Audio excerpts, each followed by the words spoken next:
Shalom, sebelum memulai hari ini, mari kita dengarkan Morning Wisdom. Bill Goddard, seorang hamba Tuhan, dia menyatakan setiap pagi, dia selalu membiasakan diri merendahkan dirinya, merendahkan hatinya di dalam doa kepada Tuhan. Setiap pagi dia tahu masih ada kelemahan-kelemahan dalam dirinya yang harus diperbaiki. Masih ada hal-hal yang perlu dibenarkan oleh Tuhan.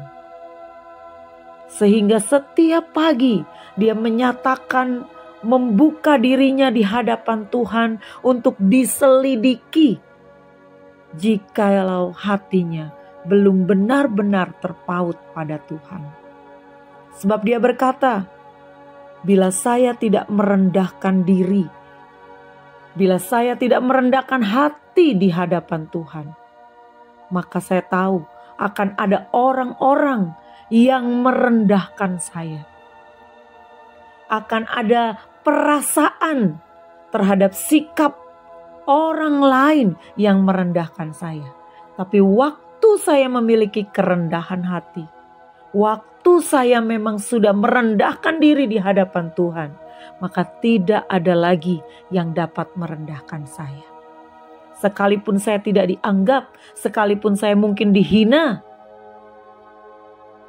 tetapi saya tahu semua itu tidak merendahkan diri saya di hadapan Tuhan. Jadi, daripada kita direndahkan, maksudnya hati kita merasa kita direndahkan, merasa kita tidak dipandang, merasa kita tidak dianggap dan sebagainya. Kalau kita menerima itu dari orang lain, waktu kita merendahkan hati di hadapan Tuhan, merendahkan diri di hadapan Tuhan, membiarkan Tuhan menyelidiki, membiarkan Tuhan untuk mengambil kelemahan-kelemahan kita. Kita belajar memperbaiki, benar-benar kelemahan-kelemahan kita itu harus kita buang. Itu butuh perjuangan, saudara. Sebab seringkali kita masih diikat dan kita menganggap ya inilah lemah saya, ya inilah namanya juga manusia. Itu namanya kita merendahkan diri kita sendiri. Tapi waktu kita bawa di hadapan Tuhan, saya tahu saya masih punya kelemahan Tuhan. Saya tahu masih banyak karakter saya yang harus diperbaiki. Roh Kudus tolong saya.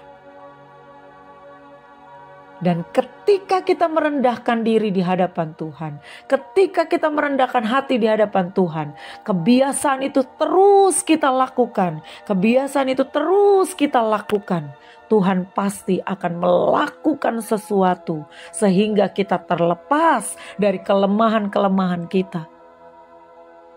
Sehingga kita sungguh-sungguh hidup memperbaiki cacat-cacat karakter kita. Dan segala sesuatu yang kita lakukan berulang-ulang akan menjadi kebiasaan. Dan kebiasaan-kebiasaan itu akan membentuk karakter kita. Jadi, kalau kita membiasakan diri untuk hidup dalam kerendahan hati, maka lambat laun kita akan memiliki karakter kerendahan hati. Karena karakter kerendahan hati itu bukanlah sebuah karunia roh, melainkan karakter yang harus terus dilatih, yang harus terus kita akui di hadapan Tuhan, supaya Tuhan memberikan belas kasihan-Nya dan menolong kita hidup di dalam kerendahan hati. Sesuai 1 Petrus 5 ayat 5. Dan kamu semua rendahkanlah dirimu seorang terhadap yang lain, sebab Allah menentang orang yang congkak, tetapi mengasihani orang yang rendah hati. Belajar rendah hati, belajar merendahkan diri di hadapan Tuhan. Selamat pagi, Tuhan Yesus memberkati.